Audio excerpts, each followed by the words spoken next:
Hey everyone, this is Zach with the Zach Taylor podcast. I'm joined here today with Cameron Corlew, one of our affiliate brokers, coach, mentor. So today we wanted to cover home buying tips. So go ahead, Cameron. Yeah, so what we want to really start off with home buying tips is the home buyers right now, the state of the market, what's going on currently in the Middle Tennessee area with inventory, pricing, and everything like that. Buying a home right now is a very interesting process. So, state of the market right now, inventory is definitely very low. Home prices are still going up. A lot of that we are experiencing from the growth of all of the corporate companies that are moving to the Middle Tennessee area. I think I saw it was like over 100 people a day are Yeah, moving to Middle Tennessee yeah. alone. hmm And not only that, we're not having enough homes listed, right? Yep. So the home buying process is always going to be different, right? That's something we need to keep in mind. The home buying process in 2018 is now a lot different than it is in 2022. The process itself looks similar with the steps that you need to take. However, strategizing and coming up with the right tools that you're going to need in today's market is going to be the biggest thing. So, And that's where today is kind of covering those home buying tips, helping the consumer, and then also just helping our agents too, making sure they fully understand the process of buying a home. Because right now it seems a home is listed and it's got 10 offers within yeah, the first weekend, which is just easy. crazy. Yeah, I mean, it's first day you're getting five, six, seven offers as a listing agent. It's kind of overwhelming to see all the buyers that are biting right now. And, it's very important not only for the consumers, but our agents to know, hey, this is what's going on, and this is what we need to do to combat the situation and keep pushing forward and keep growing our businesses. So, the Yep. first step in buying a house, obviously, is that get pre-approved, Getting right? pre-approved, yes, Yeah. yes. There's no point of going out, viewing homes, different price points, whatever else, until you're actually approved for a certain amount. Because otherwise, like, you don't want to waste your time as the consumer, but also like the agents are having to drive everywhere, and you want to know what you're actually approved for. That and you're having to drive everywhere too, and gas prices are going up. So that's going to be the first thing. Get pre-approved, know your budget, know your numbers before you even start searching. And where can they go to get pre-approved? Go to a local mortgage lender. There's a ton of them here in the Middle Tennessee area that do a phenomenal job. You want to shop with somebody local that knows the market. Okay, Mm-hmm. these out-of-state lenders, out-of-area lenders. I'm not saying that they're bad lenders. A lot of them do very good jobs, but they're not local to the area. And having a lender that's knowledgeable of the area and the local market here is going to be big when deciding what loan program you're going to want to use when purchasing a Mm-hmm. home. Yeah, we've had several agents close deals, and their buyers use lenders that they're in California, they're in New York, whatever. It does work, but there is also that time delay too. If you're dealing with a lender in California, I think it's 2 hours behind. Yeah. So having somebody local does help, Mm-hmm. and somebody that knows this market and can definitely be there, and their availability is the highest it can be. That and the lenders have typically bought a home in this area, so they're going to understand the construction process here versus someplace like out west where things are built a little differently too. Mm-hmm. That's also going to come up with like the appraisals or anything else that you're going to have when you're going through the loan process when buying a home. So the second step that we also say and recommend after getting pre-approved is Finding an agent. So, especially as a buyer, whenever you're shopping for homes, whatever else, you're going to notice most homes are listed with an agent. And that listing agent is usually offering some sort of compensation to a buyer's agent, anyways. mm-hmm. So, when you just go to the listing directly, you are actually going unrepresented, and that listing agent represents the seller's best interests. Not And, yours. and they're making usually double. Yep. So, to bring in somebody to represent your best interest, your best side, to know the process is a good second step. And one thing that I do want to touch on too is a lot of buyers are under the impression that if they go directly to the listing agent, they can work out a better deal. And I'll go ahead Mm-hmm. and tell you, somebody that's doubled up on both sides, you're not going to get a better deal. Right. And also find an agent that's going to tell you that, like, hey, you're not going to be adequately represented. If you're okay with that, here, cool, sign initial. We want to make sure that you understand, like, hey, you're not going to get any representation. And there's a lot of steps to buying a house, right? You're going to have inspections, appraisals, and things like that. And you may not quite understand like your agent's going to understand. So having somebody there that's going to represent you, that's being paid by the listing brokerage, that's a big deal. That's a really big deal. Free representation. You can't go to court for free. Your attorney's not going to represent you for free, but your buyer's agent will, right? Yep. So the third step that we're also going to start doing is search for your area. Start driving around. Why Yep. is this so important? Being a proactive buyer, because it helps a lot when you've already taken the steps as a buyer to start narrowing down your areas. Because it's easy to say, hey, we want to be within an hour of Nashville, but that could be an hour north, an hour south, east, west, and now we're driving all over the place to areas you've never been to. So you're going to save yourself time by starting to drive through areas, narrowing down your search field. That, and you also want to find, because you're obviously probably going to have a job here, you want to find some place that's convenient to your job, whether you need interstate access, whether you need to be 5 minutes up the road because you got kids. Those are all going to be important things when searching areas. Search the school districts if you've got kids and that's of importance.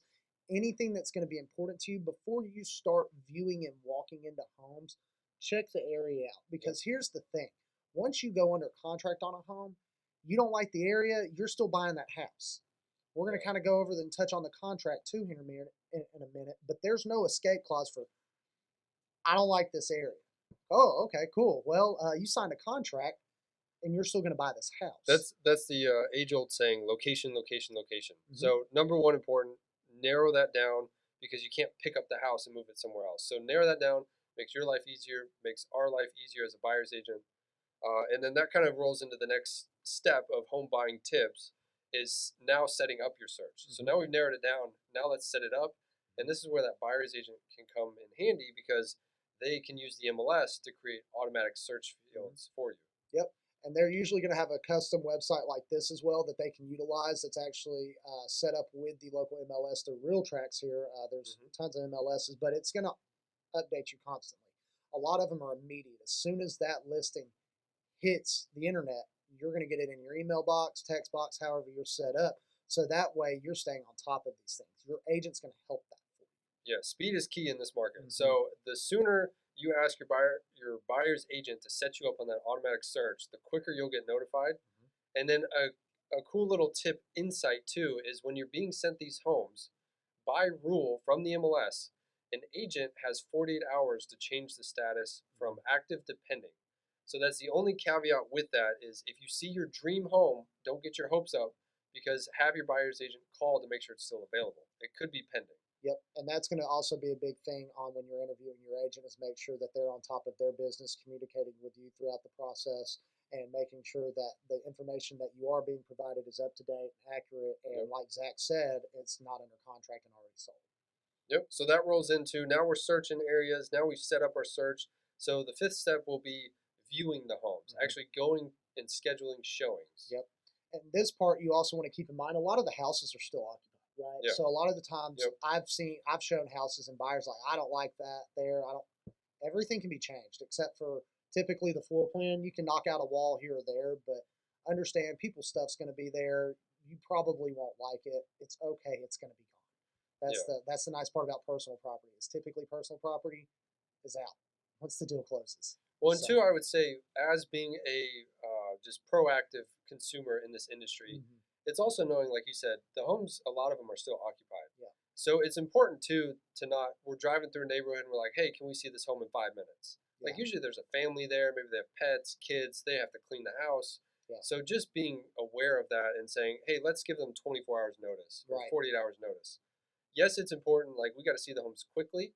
We can't in this market. If we wait, hey, we'll see it in 2 weeks from now, or we'll wait till the weekend and it's Monday. That house could be gone. Yeah. But still, let's be aware of, hey, there's people there and giving them not everybody can drop and go. Up. Right. Yeah. You don't know their situation. That's another thing too, is we typically don't know the seller's situation. The listing agent isn't going to tell us. So being mindful of all these things when we are searching for homes is going to be big, especially when it goes to the next step of once we have found the house that we would like to submit an offer on, what's the next process to that? Yep. And what are some tips you would give for when you're walking through a home? What are you looking for? Or what would you say a buyer should look for? Buyer needs to be looking at like the major components of the house. It's going to be your roof, your foundation, any electrical, plumbing, hot water heater can even be thrown into it. It's like something big. Now, obviously, we're not home inspectors. You're probably not a home inspector. You may have some general idea of things, but a lot of this stuff can be seen on the upfront when you are viewing the home. Like noticing, hey man, there's a massive crack and you've got the wall protruding and everything like that. It's probably going to be a good indicator that something's wrong. Noticing water stains on the ceilings or in the walls. Also knowing what kind of foundation the house sits on too. Is it on a crawl space, basement, or slab? Right? Because different things are going to be ran differently. Like your plumbing and electricals will be ran different in a crawl space than it will be a slab. Right? So being mindful of all those things. Also, something to keep in mind as a buyer is what kind of septic system are you going to be on, right? Are you going to be hooked up to the sewer? Are you on a septic tank? Or something that's common here in the more rural communities is a step system now, right? Are you aware of all of that stuff when you are viewing the home? If you are on a septic tank, do you know how often you need to maintain it, how they permit houses, and how they do all of that stuff? And that's all going to be knowledge that your agent does know while you're viewing the home. Ask these questions. Don't be scared to ask questions, because Right. what happens when you're scared to ask questions when viewing a home, you may buy the home and the next thing you know, you're in over your head on something, because all of these things are going to be expenses after you move in on Right. maintaining. And you will have an inspection period too, but it is still important to know ahead of time before you even pay for an inspector. If the roof is 30 years old and we don't have the budget to replace the roof, or the seller's not willing to do it, maybe we need to find a different home. Right. So And just asking the simple questions like roof, AC, windows, look at foundation stuff that you can. right. And a lot of that stuff, your homeowner's insurance company is not going to cover as soon as you move in. They're just not going to. Your homeowner's insurance is going to be like, dude, you knew that roof was 30 years old. You knew that coming into this. We're not going to replace it, Yeah. right? So Yeah, and that's where, like we said earlier, location is number one most important. Another thing too is the layout. So make sure that works. Like we see these HGTV shows, whatever else, and they basically redo the entire house, make it a new house. But a lot of things like layout, some things we can't change. If we have the master bedroom on the second floor and there's just no room on the first floor, well, we can't move that. So layout is also important just to make sure it's functional for you and the family. And not only that, just don't start taking out any random wall, because you may start taking out a chunk of your load bearing wall, and next thing you know, holy crap, our house just fell in on us. Yep. You know, so being mindful of stuff like that, layout's going to be very important, location, any major systems involved with the house, and that's all going to be checked out when you're viewing the home. That's before you're even going to make an offer. So now we're viewing the homes and we finally found the one we want. Yeah. So what do we do then? We're going to make the offer. There we go. And we're going to have several different documents that we're going to go over and sign, and that your agent's going to kind of review with you. A lot of agents will, if you're like me, I'm going to send the paperwork over to you before I have you sign. I'm going to call and go over each document with you. Depending on how you want me to go over it, I can paraphrase everything, make it really smooth, sweet. There's going to be a lot of language in there that's just more pertinent to vocabulary of the contract. But you want to make sure that your agent's going over the major focal points of it. If you're getting financing, understanding your financing portion of the contract. You probably will have an appraisal, understanding the appraisal portion. A lot of the things within your contract are time sensitive, right? Something to keep in mind, especially when buying a home. So once we have found the house that we would like to make an offer on, that's when your agent's going to get on probably Transaction Desk, Dotloop, or some form of website to start drawing that paperwork up. And we can actually pop over to Dotloop and show you an example of purchase and sell agreement that you will more than likely be signing. Yeah, so all of our agents and most agents that you run into, they are going to be a realtor, which is different than just a real estate agent licensed by the state. So as you can see here, we're using standard Tennessee realtor forms. So it's not us actually drafting it up, because again, we're not attorneys, but we're using something that's been peer reviewed, been used for years and years and years. So this is what we're using, and kind of keep an eye on that as a consumer too. Is your agent a realtor? Are they using these forms, or are they just creating something entirely different? Because these forms were meant to kind of be as equitable as possible for both parties. Yep. It's got to be a fair transaction, so there's protection in there for buyer and seller, and also make sure that your agent's very familiar with the purchase and sell agreement. There's a lot of language in there that can be very beneficial during transactions that a lot of people don't even know that exist in there, especially within the inspection clauses as well. I think consumers are also interested, if they're writing an offer, what are some different strategies they could do to help get their offer picked out of multiple offer situations? Yeah, so obviously the cleaner the offer, the better it looks. So you're going to typically have some contingencies in there. You're going to have a financing contingency, an appraisal contingency, and inspection contingencies. How can we go about structuring it to either alleviate those contingencies, remove them, or kind of add some better filler? Like, hey, appraisal gaps. We're willing to pay $5,000 of the appraised value of the home. Here's the proof of funds to show the seller that we can do that. Or, hey, we just want an inspection for informational purposes. We'll buy the house as is. Or, what? We've already been completely underwritten. We got a guaranteed loan offer letter here. We know we're getting the loan. We don't need a financing contingency, right? Now, also understand, removing these contingencies, you will put some more liability back in your foot if something does happen, right? So that's something to be aware of as a consumer is you remove contingencies, you remove a lot of protection. However, in this market, things are moving quick. You got to make your offers look good. A lot of people are offering with no contingencies. So now, do we recommend that? Absolutely not. Our job as the buyer's agent is to make sure that the buyer is protected as best of their ability. However, it is also our job to let the buyer know of their options, right? Yes. I'm not doing my job if I'm saying, hey, you can only do it this way. You can't waive anything because again, we're not in charge. You, Right. the consumer, are in charge. And knowing that and using what we teach you can be really good in situations. So, buying the house as is, coming out of pocket for the appraisal if the appraisal comes in low. If you want to get a real, like the lenders I use, they underwrite you prior to viewing properties. So we know you're getting the loan. Right. Unless something were to happen. You lose your job or something like that. Yeah. So. And a lot of times in those multiple offer situations, it's not disclosed what those other offer prices are. So I liked how you went into different clauses and contingencies because we all know like price. Like, yes, everybody looks at the price, but the terms are just as important. Very much so. So, like with your inspection period, you could have a 15-day inspection period. You could have a 5-day inspection period. So the less the home is tied up for inspections, that could be a better option for the seller. Yeah. Absolutely. Another clause I thought of was an escalation clause. So saying we'll pay $1,000 over the next highest offer up to blank. Right. So there's several different strategies, and that's where we work with our agents to try to create, hey, what are the best terms that a buyer could use, and just present those options. Yeah, and that's going to be the best thing is understanding your options, understanding the different things that you can do with this because it's not just hey here's the price. There's stuff you can do to make your offer more appealing. And it's like Zach said, terms are going to be very important to a lot of people. Not everybody's after the highest offer.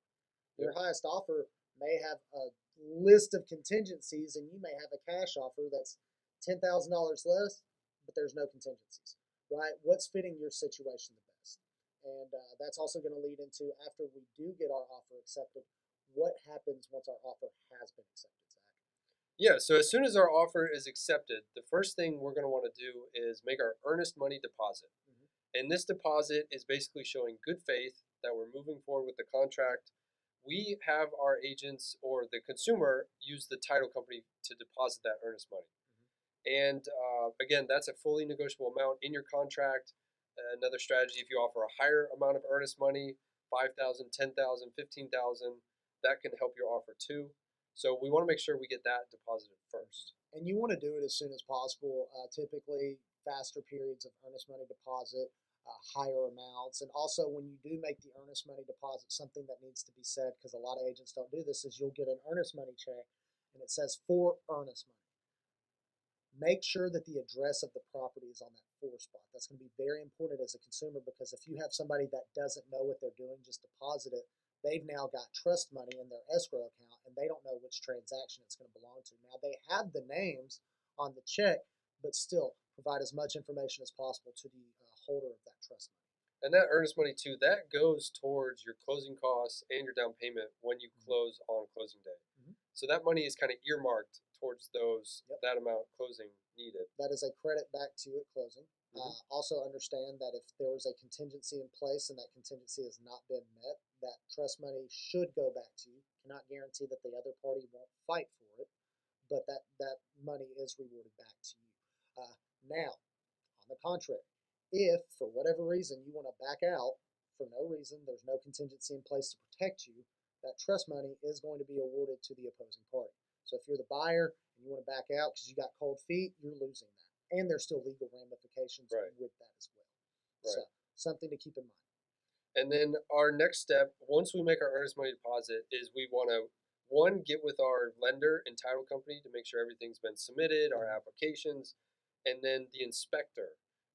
Do you recommend an inspection? Yes, absolutely. You're spending over $250,000 on a home, have it inspected. You're not an inspector. I'm not an inspector. I can point out some things, but I'm not going to get in the crawl space. I'm not going to get in the attic. I'm not going to look at every nook and cranny. You're going to pay somebody to go inspect it. And this is also something I recommend. You're going to get what you pay for. And it's something very important. You pay somebody $150 to do a home inspection, you're going to get a $150 report. I've seen them. They're not pretty. It's not thorough. You want to pay somebody $300, $400, $500. Right. Don't cheap out. This is the one time in life you don't want to cheap out. It's almost like an additional insurance policy. Yeah. Like you kind of know what you're buying. Mhm. They are paid to find problems. Yeah, and they're going to. Right. And so, and there's all sorts of different inspections too. You can have a general inspection. You could have a termite wood destroying organism inspection. You could have a septic Inspection, a roof inspection, HVAC inspection, plumbing inspection, electrical inspection, foundation inspection. I could go through a list of inspections that you can get. I recommend just get a home inspection and see what the home inspector says, because they're going to go through everything. And then if there's stuff that's of concern, they're going to list that in the report. Right. Also, one thing, when you do get the home inspection report, a lot of agents don't even talk about this. I do with my clients when I'm having my buyer's consultation, explaining this to them. Read the report, because they're going to take pictures of things that you need to look after as a homeowner, right? Like downspouts. I could think of anything and everything that you need to monitor as a homeowner. It may not be a repair, but there's a picture of it, so you're automatically going to think, I got to fix that. Yep. And there's nothing wrong with it. So read the report as well to make sure that you understand what's wrong, what needs to be fixed, and also pick out the important parts, because this may be a time where we can negotiate some repairs. Well, and even as a realtor and representing that buyer, starting to go to these inspections, you start to pick up on what they're looking for. Like, yes, we never take that role, but we're starting to become just better professionals.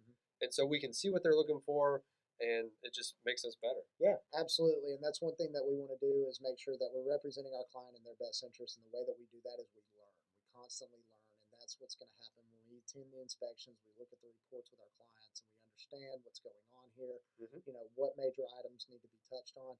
You're going to see a slew of small stuff: cracked switch plates, broken blinds, paint chips, minor defects all over the report. That's what they're there for. You want to be looking for the major things. Right?